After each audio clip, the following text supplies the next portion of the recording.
It gives me great pleasure to introduce Dr. Ernesto Lamadrid to you. He's a clinical trainer and consultant for the Florida Caribbean AIDS Education and Training Center. He's currently the medical director and owner of Primary Care of Gainesville, where he provides primary care and specialty HIV care to his patients. He previously worked for 6 years as a director of HIV/AIDS services at the Alachua County Health Department in Gainesville, Florida. Dr. Lamadrid is an expert in HIV care and is designated as such by the American Academy of HIV Medicine. He has had the AA-HIVS certification since the year 2000. He has 15 years of experience managing HIV-infected adults. He's worked for 12 years at the Florida Department of Corrections and is currently the coordinator and lead physician of the DOC-DOH pilot project, providing STD and HIV specialty care to inmates in the Florida Department of Corrections. He's also spoken at multiple local and national conferences. So it's my pleasure to turn this over to Dr. Lamadrid. Thank you, Dr. Janelle, and thank everybody for attending this webinar today. And as the title says, we'll be talking about transitioning patients in and out of corrections.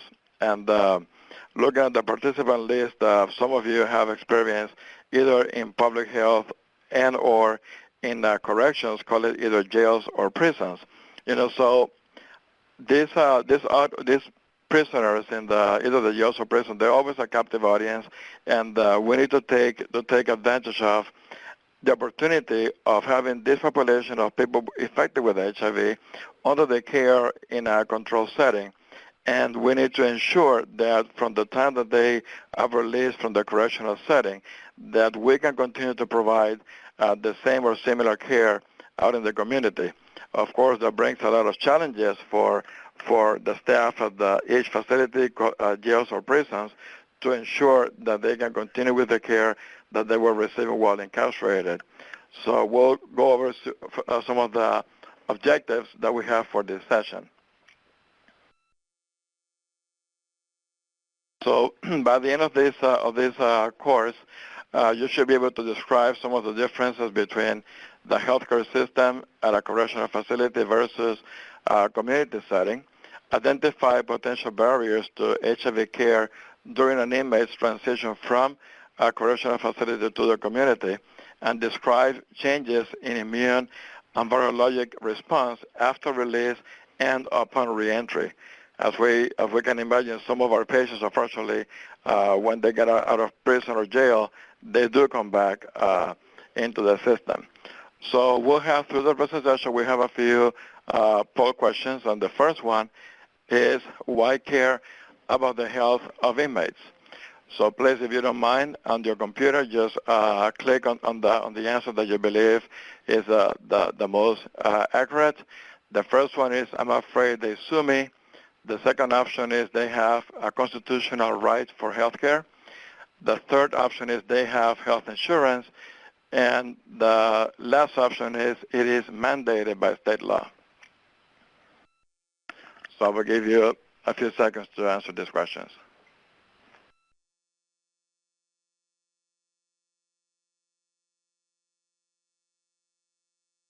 Okay, so looking at this, at your answers, 71% shows that the option that they have a constitutional right for health care, and 28% said it is mandated by state law. So I should be able to address this question in my next slide.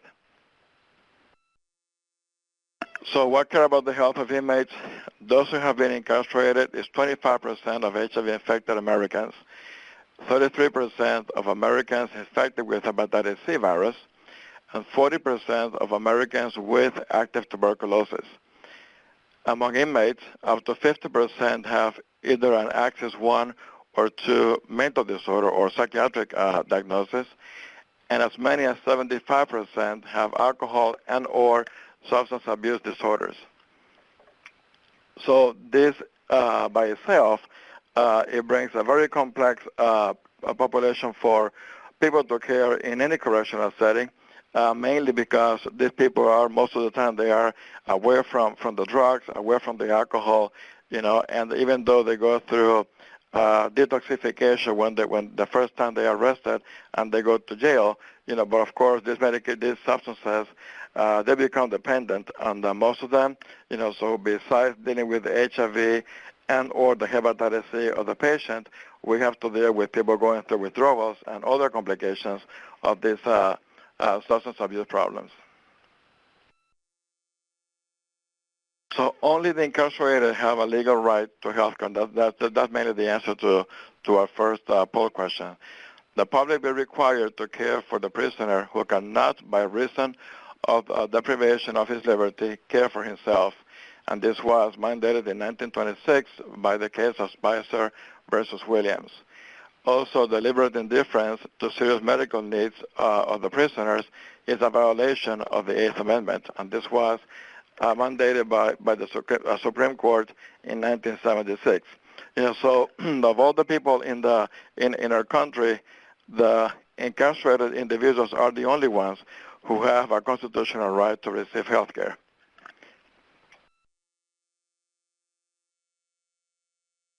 So now some other conditions that we see in people who are incarcerated, or as I mentioned before, mental illness and substance abuse, tuberculosis. We have to keep in mind that not only people coming from the community with tuberculosis, but any correctional setting, it is a closed environment.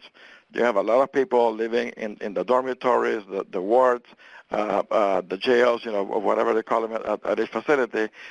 So the transmission of tuberculosis is a lot easier in that setting than out in the community.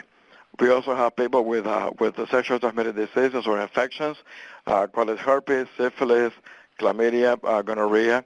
And now I'll be talking later on in my presentation about a program that we implement, the Department of Health and the Department of Corrections to tackle some of these STDs in the state of Florida.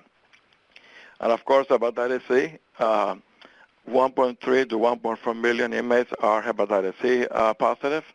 The prevalence of hepatitis C in inmates is 10 times that of the U.S. population.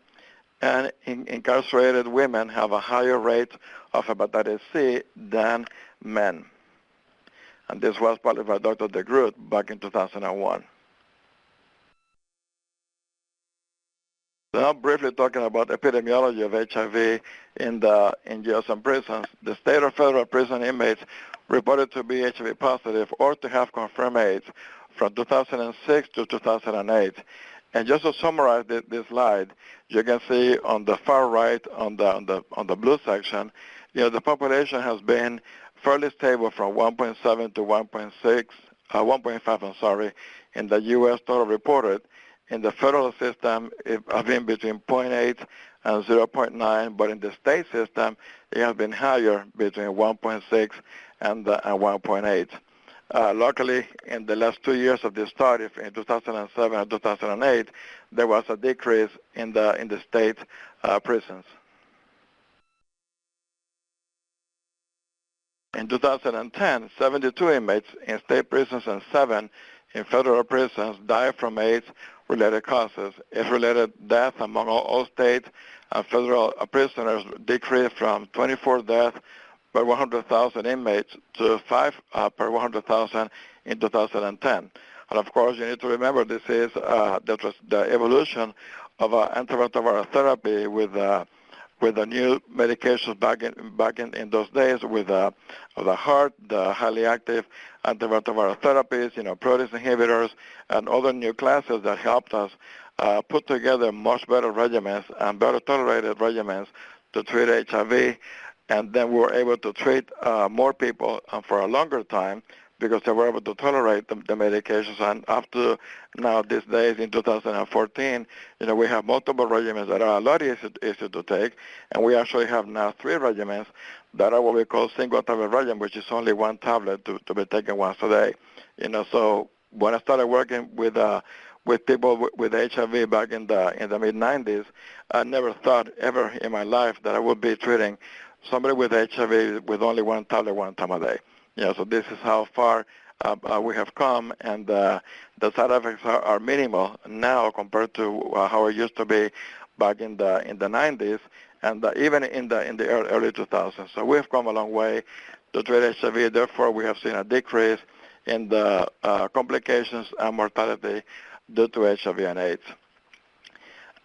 Among all inmates with HIV/AIDS, the AIDS-related death rate decreased an average about 13% each year, from 134 deaths per 10,000 inmates in 2001 down to 3.8 in 2010. Excuse me, 38 in 2010. In 2010, the estimated rate of HIV/AIDS among state and federal prisoners dropped to 146 per 10,000 from 194 per 10,000 back in 2001. And the number of male inmates in state or federal prisons who had HIV/AIDS declined from 19,027 at year-end 2009 to 18,337 at year-end 2010, while the number of females with HIV and AIDS also decreased from 1853 to 1756 over the one-year period.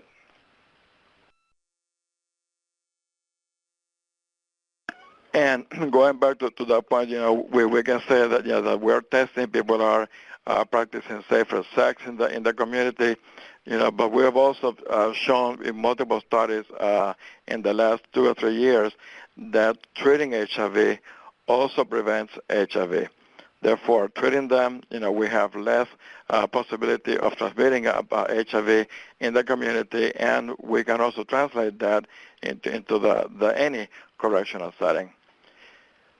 So on this current slide, identified HIV infection distribution by jurisdiction, we can say that 16.4% of those in Florida have been diagnosed with HIV, which is the highest prevalence, followed by New York at 15.9%, and Texas by 11.1%.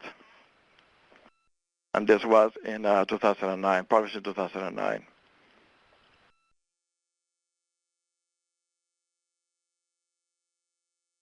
So now let's talk about HIV education and testing in prisons. This is a very, very perfect moment to teach about HIV, to educate our patients about HIV, and of course to test them, to get them tested for HIV infection as well.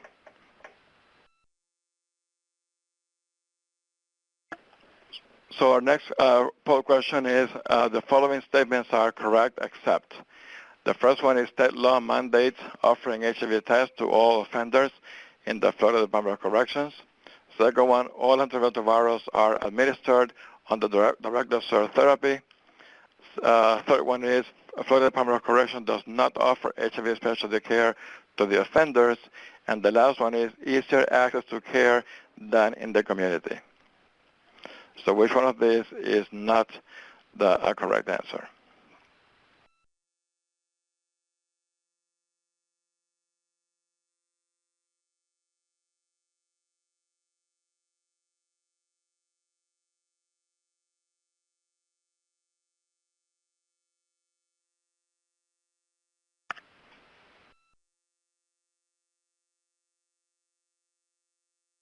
I think we're done with the answers.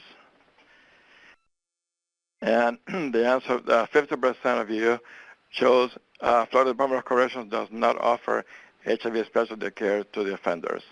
And 25% chose antiretrovirals are administered on the drug dose of therapy, and 25% chose easier access to care than in the community.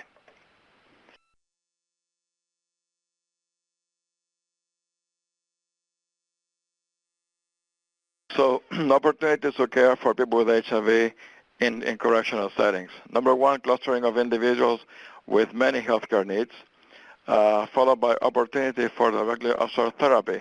And I will talk later on in the presentation about the outcomes of one study performed by Dr. Margaret Fischel down in Miami regarding this particular issue. Teachable moments in prison, in jails, every moment is a teachable moment, not only from the staff to the inmates, but also in some areas they also provided peer education program for inmates, and some of them are actually out there speaking to other inmates about HIV, hepatitis, and other conditions. That when it comes to that point, they go to your office to examine. They're talking to the medical provider, the doctor, the PA, and the practitioner. But just because they're different than you, there's a barrier right there. But when they have the opportunity to speak to people who are just like them, who are wearing the uniform that they're wearing, they have the same needs or the same concerns, the same problems that they have, and they can talk to them and share this information about how they're doing, living with HIV, how they're surviving, and how they're adjusting to living with HIV. That's also very helpful besides what we can do in 10 to 15 minutes in the exam room. Constitutional right to health care, as I mentioned earlier, court-mandated resources, diagnosis, education, prevention of complications, management of comorbid illnesses besides HIV. Now we can see people living with HIV, they're living much longer. So now we have to also manage complications like metabolic complications of antiretroviral therapy, including dyslipidemia, cholesterol problems, new onset diabetes, high blood pressure, renal problems that they can come either with aging or the progression of the same HIV infection. Treatment access, in most of the Department of Corrections or jails, we don't have that much of a problem with access to some of the medicine because most of the antiretrovirals are available to most of our patients. We don't have to be, fighting with some of the health insurance to work with the formulary. So the access to care is a little easier in most of these correctional settings than what it can be out in the community. Of course, prevention of transmission, either by treating and also by educating the patients during incarceration and right before they are released to the community. So to briefly talk about the Florida law for HIV testing in state prisons, the Florida law requires that inmates be tested in 3 different scenarios. At least 60 days prior to release, unless an inmate's HIV status is already known. Inmates who have been tested within a year prior to being released, they don't have to do the test. Of course, if we know that they're positive, there's no need to repeat the test in those last 60 days of incarceration. Also, when there is evidence that an inmate has engaged in behavior that places him or her at high risk of transmitting HIV, either by a sexual contact with any person or fighting, altercations, or by intravenous drug use, which of course, even though a lot less than in the community, but it can also happen in any correctional setting. And lastly, if a correctional officer or employee or any other person lawfully within the correctional facility believes that he or she has been exposed to HIV by an inmate, that's another time to test the inmate as well. Back in the days when Florida implemented this law of testing inmates upon the release, it was told that it was mandatory, but it was more mandatory to offer the test than mandatory to perform the test. They didn't have to secure the inmate, to handcuff the inmate, to draw the blood. It was just mandatory to offer the test before they were released into the community.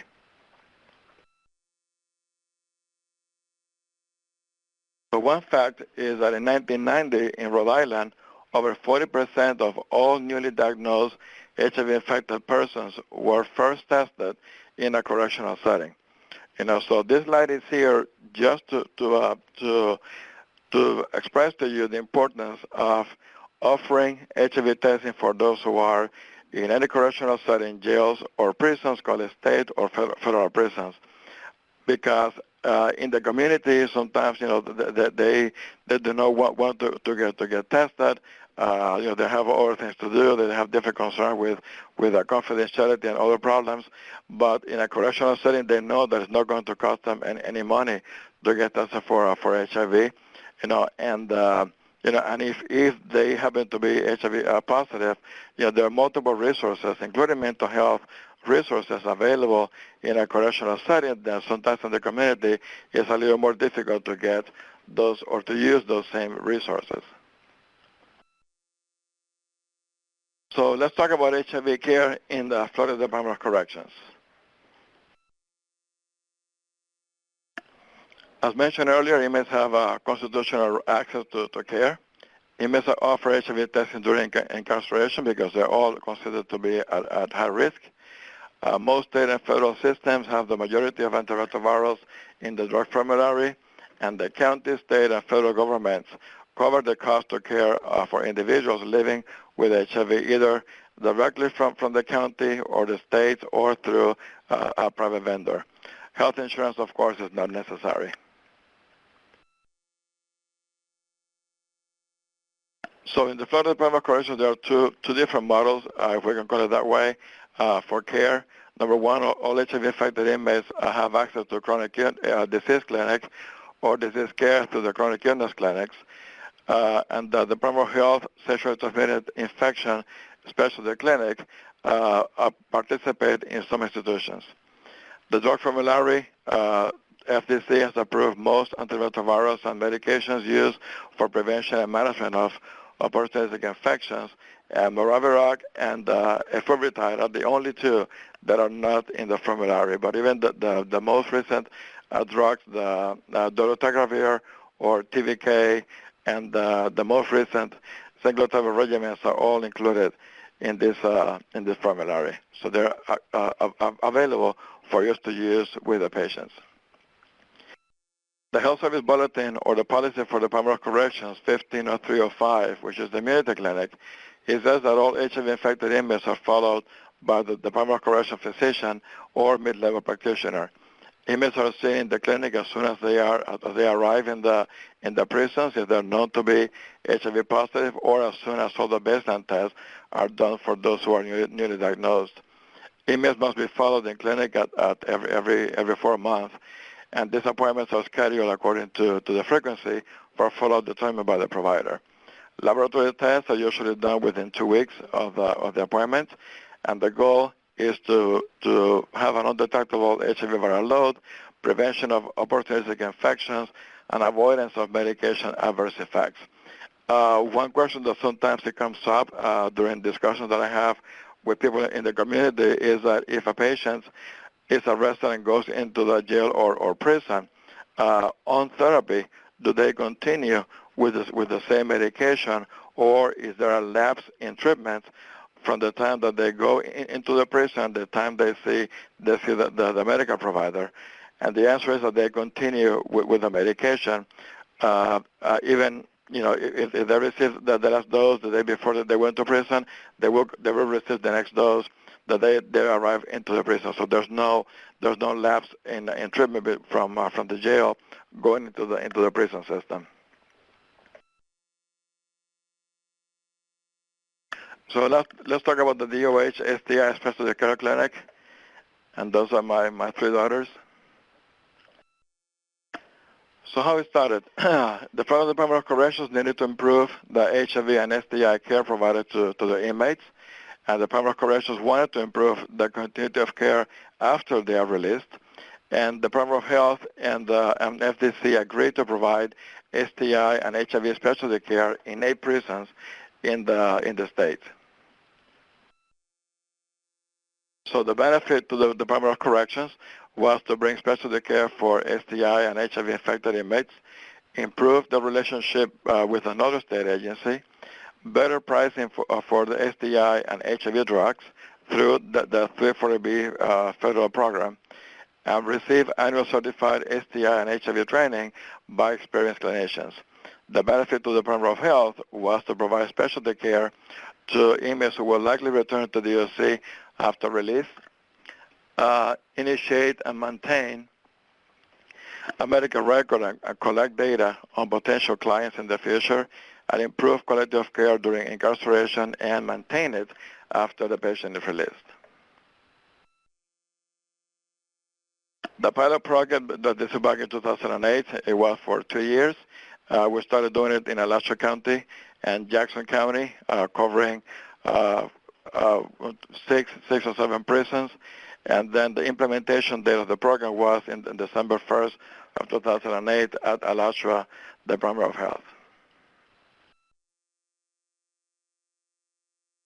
So the services that we provided, the FCC staff will screen all inmates who are male under the age of 27 or females under the age of 26, and of course those who are pregnant. These numbers or these ages that were selected from looking at different prevalence data of STIs published by the CDC, where it showed that in males under the age of 27, females under 26, there was more or higher incidence of STIs, including chlamydia, gonorrhea, and other sexually transmitted infections.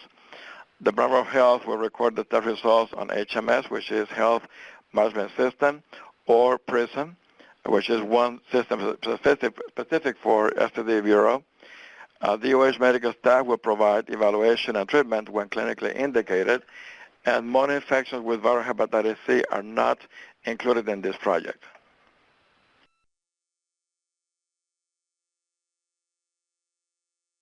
So among the services that we provide, the OH staff manage every HIV-infected inmate at the participating institutions.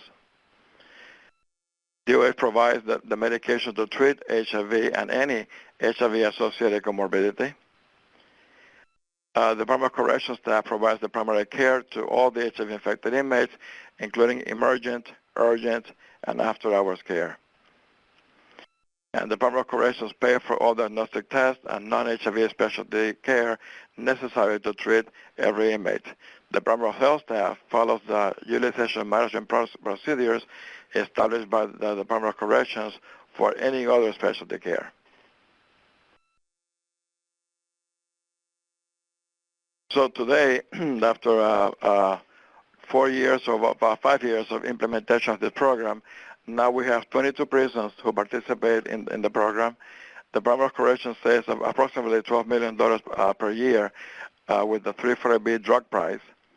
There's an increased number of patients with virologic control, and this is an HIV viral load below 50. And it is a model to other Department of Corrections in other states. I know this, our program has been presented several times at national meetings for corrections. And 2 state agencies collaborate. Cost savings and provide specialty care, reduce transmission of HIV among inmates and post-release by maintaining virologic suppression, and enhance transition from incarceration to the community after release.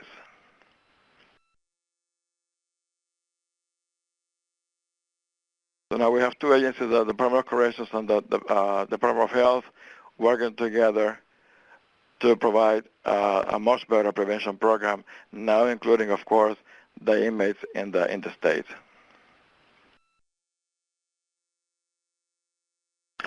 So now we see the patient, we write the prescription for whatever medication we choose to give them. So now what happens? How do they receive these medications? Well, all antiretrovirals are administered under DOT, also known as directly observed therapy.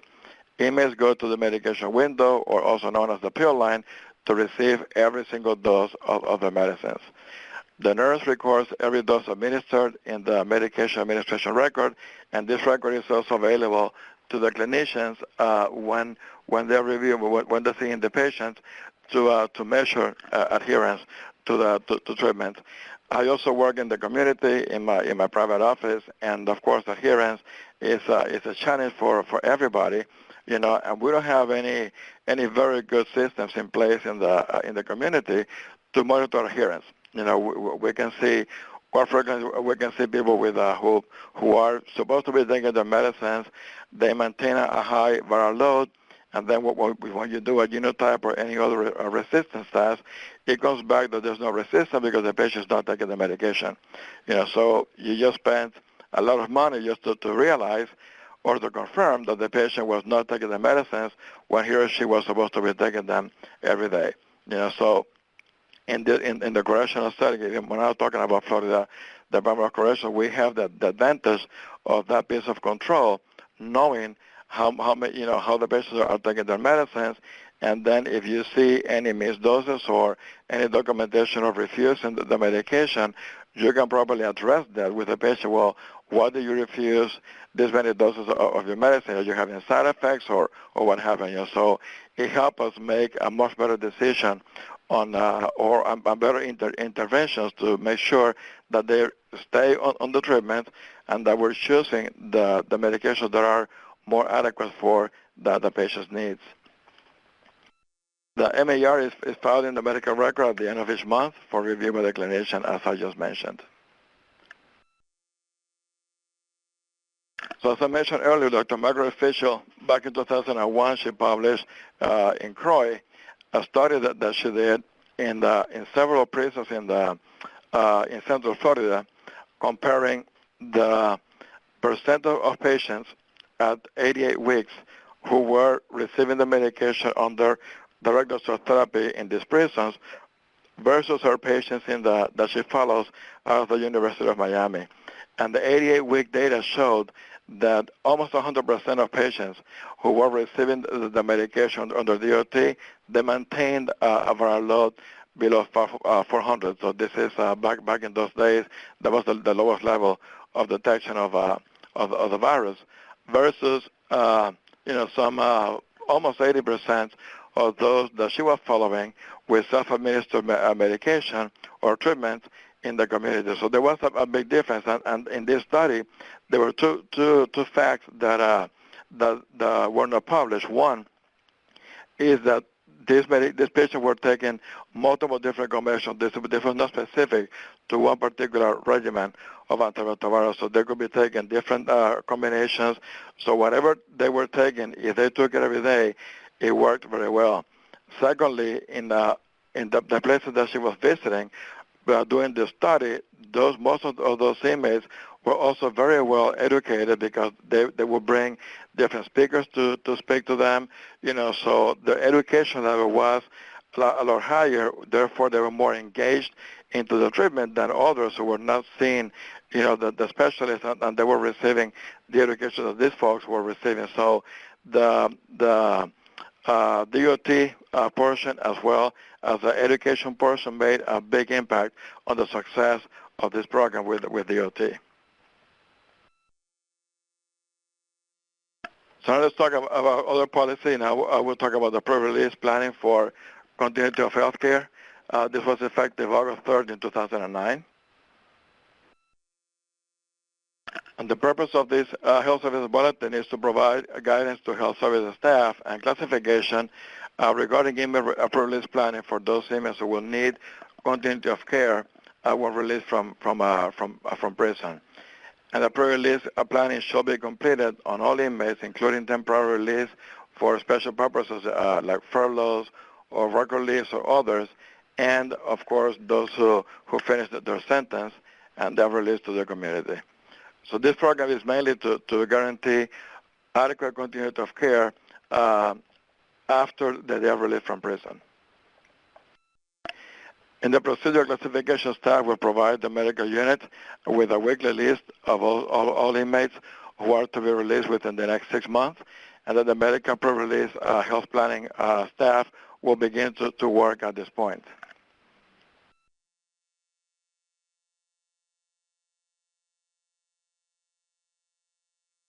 The first is the inmate designates a provider and chooses to release information. The following data should be attached to the HIV/AIDS Health Information Summary. It's a form named DC-4682. First, you want to see the HIV test results, including the Western blot, the latest CD4 counts, the latest HIV viral load, the documentation of opportunistic infections and AIDS defining illness, including lab reports, chest X-ray results, and any other notes to show that the patient suffered an opportunistic illness. Latest tuberculosis skin test or TST, the date and the result of this test, date of the pneumococcal or influenza vaccines, antiretroviral therapy history and current treatment, and the pre-release packet will be completed by the HIV pre-release planner. So this information is supposed to be given to the inmate at the time that they are released from prison and taken in a manila envelope to the medical provider that will continue with the care. On the day of release, the inmate receives the folder with the information that I just mentioned and a 30-day supply of all medications. Now, as we can imagine, of course, some of our inmates, after they are released, they get in trouble again, and they come back to prison. So the reincarceration and HIV, there were a couple of studies that I will mention here. Retrospective cohort study to determine the 3-year reincarceration rate of all HIV-infected inmates. This was 1,917 total, released from the Texas prison system between January of 2004 and March of 2006. Analyzed post-release changes in HIV clinical status in the subgroup of inmates who were subsequently reincarcerated and had either CD4 lymphocyte counts or HIV viral loads measured and recorded in the electronic medical record of both release and after release and reincarceration. So the next question is, the immunologic and virologic status of HIV-infected inmates who return to prison is better than prior to release. Is just a true or false answer? And that was a very quick answer. Everybody said false. Well, almost there. I take that back.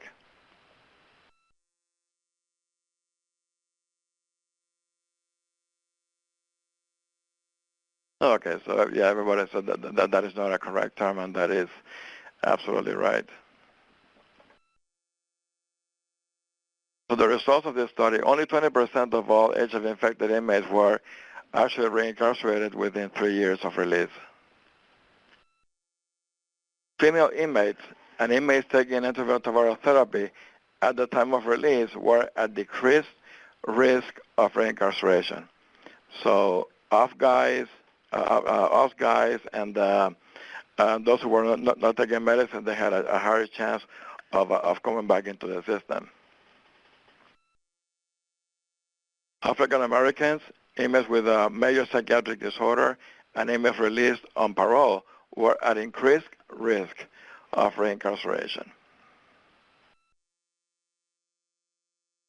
Mean decrease in CD4 cell count of 79.4 cells per cubic millimeter, and a mean increase in the viral load of 1.5 log in the period between release and reincarceration. So no, the answer was the immune status and, of course, and the virologic control were actually worse when they came back into the system. This was in Texas than before they were released from prison.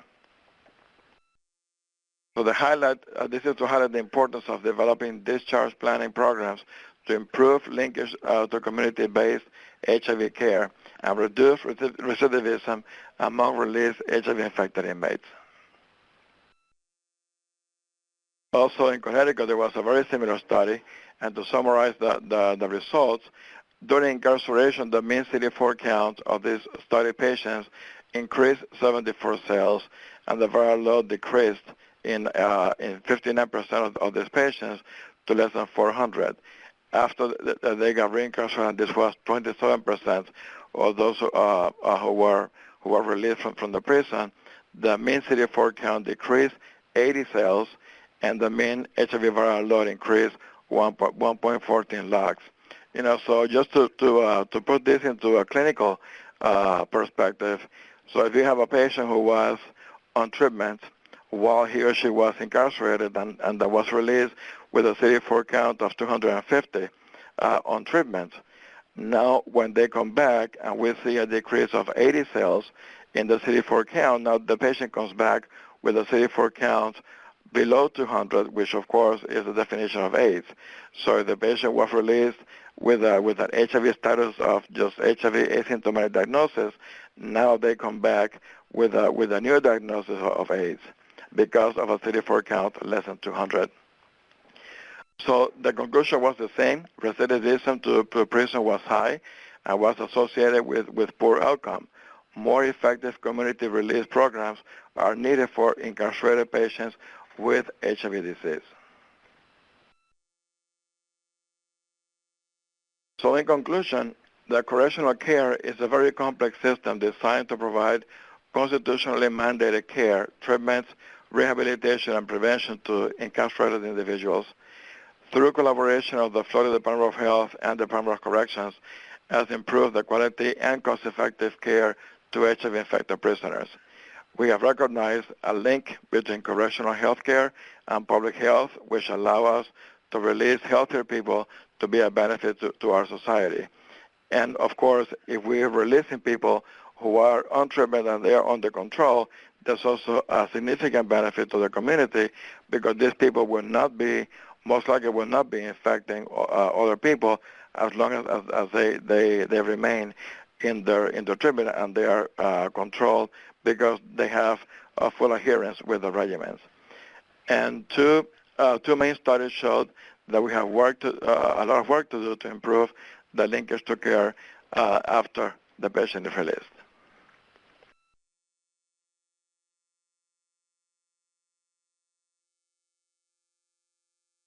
So of course, this takes, caring for somebody with HIV is a team effort. So we have the nurses, we have the pharmacists, we have the medical providers, and of course, all the time talking to them and making sure that they understand their treatment, they understand the need for the treatment, so they can succeed. And it's amazing how all the time that sometimes we spend talking to our patients who are incarcerated, and also the ones in the community, and how much work we have to do to get them to understand their disease, and mainly the benefits of treatment, because with treating up HIV is a very challenging disease to treat, because most of the time, also the majority of our patients, they come to us and they feel fine. They don't have an opportunistic infection, they're doing okay. So now we're going to offer them treatments or medicines that they don't have side effects. And back in the beginning, it was almost like chemotherapy with multiple side effects, people feeling fatigued and, a lot of gastrointestinal disturbance, which now is a lot easier to manage that with the new medicines.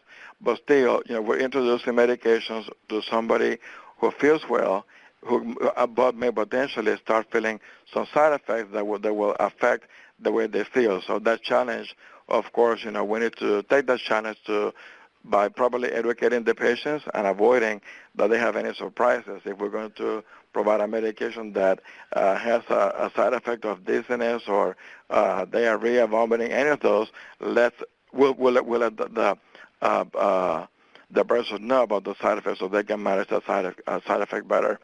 So, of course, we all have a big challenge in our hands, and I appreciate all of you for participating in this webinar, so we can work together to properly care for our patients in the community and also those who are incarcerated. And I will now take any question from the audience. Thank you so much, Dr. Lamadrid. That was really a great talk. I feel like we got a lot of good understanding about how healthcare is provided in this collaboration between the DOC and DOH. Any participants that have questions, please type them into the speaker question box, which is in the center or onto the right of your screen. And there was a question, Dr. Lamadrid. It got removed, but I think it's still a good question to ask. In the legal section of your talk, you said that inmates are tested 60 days or prior to their release. Are they not tested on admission? Yes, and that's a very good question. Yes, every inmate that goes into the system, they're offered to be tested for HIV. However, the Florida law, they've required that in the 60 days prior to being released, they must be offered an HIV test. So the law doesn't go to the time of reception and the intake into the system. They mandate to offer HIV testing at the time of release. So I believe that the idea behind that is to be able to identify somebody before they are released, so they can get him into care, and they can have adequate follow-up in the community. However, as I was just mentioning, there's a lot of benefit of offering HIV testing at the time of intake. And in my opinion, also during incarceration, because you'll never know if that test that was done initially at the time of intake, if it's a false negative, if the patient didn't have enough time to seroconvert to the HIV test. So, there's a lot of benefits to offer the test when they come into the system, but also some benefits to offer the test, as I said, law mandates before they are released to prison, from the prison. Thank you. I think that's a really clear answer. I agree. I think it's a little bit worrisome to test them right before they leave, but if they can get right into care, I think that's a great thing. And I know that the DOC works a lot to get folks straight to their community health care providers. And that was another question. Do you have any recent studies in Florida that look at the average time from release from the facility and their first visit with the health care provider in the community? I am not aware of any studies looking at that information. Sorry. Okay. And I know as an HIV provider in the community that sometimes gets folks released from prison, we typically are called at least a month in advance to get them in. There are several steps that folks that get released have to take to get into the clinics. If they have no funding, they have to get letters of eligibility for Ryan White services, or they have to visit their parole officer to get their pre-existing Medicaid or Medicare reinstituted. So those are sometimes little hitch posts on the way to getting their care. Correct. And then Go ahead, please. Oh no, you go ahead. Okay. Yeah. Of course, there's no system that is perfect, and there are several patients that I've known that they have been released without going through the whole release planning system. So then the information doesn't get to the medical provider, or the patient is released. I've heard a couple of cases without the 30-day supply of the medication. So I would say to help the patient, if I know that they're soon to be released, I explain to them that this is the procedure that is in place. You're going to see this particular person, to address your needs and to set up all your care before you're released. However, if this doesn't happen, then I strongly recommend, you should get the 30-day supply of your medicine regardless, because every single inmate who takes medicine for any condition besides HIV, everybody gets a 30-day supply of their insulin, the blood pressure medicine, or whatever they're taking to treat a chronic illness. But, so if this doesn't happen, then I recommend that you, shortly after you're released from prison, you go to your local health department, look for the HIV care coordinator, and let them know that you were released from prison, but you did not go through the pre-release planning process, so they can continue with care. Of course, we know that the Ryan White process and, getting all these care lined up, it can definitely take a while. And sometimes the 30-day supply may not be sufficient to cover all the time that it's going to take for a patient to get back into care. But of course, the majority of them go through the process, and if they gave the right information, like the right address and all that information to the planner, to the day shift planner, then of course they'll be able to continue with the care.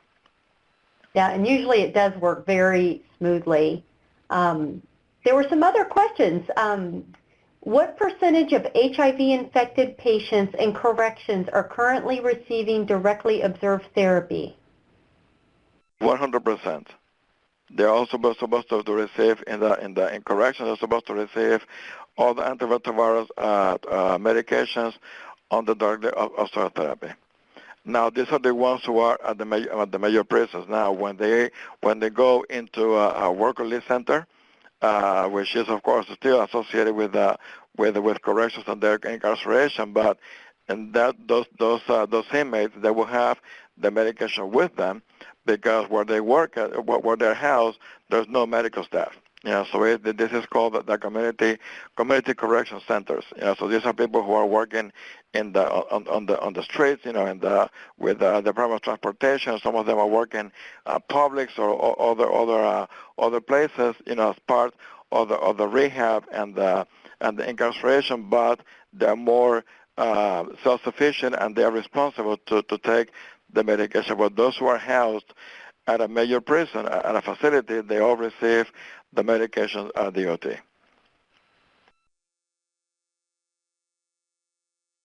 What about treatment in jails? Is that something that you are involved in at all, Dr. LaMadrid?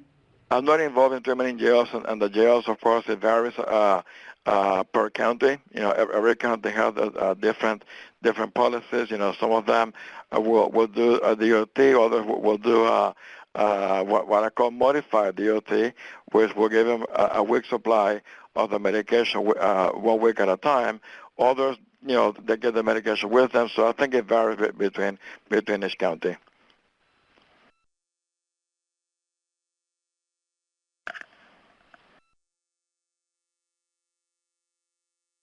I had one more question. I think we might run into wrap up, but are you doing combined HCV, HIV treatment in the prisons? I saw you said not for mono-infections.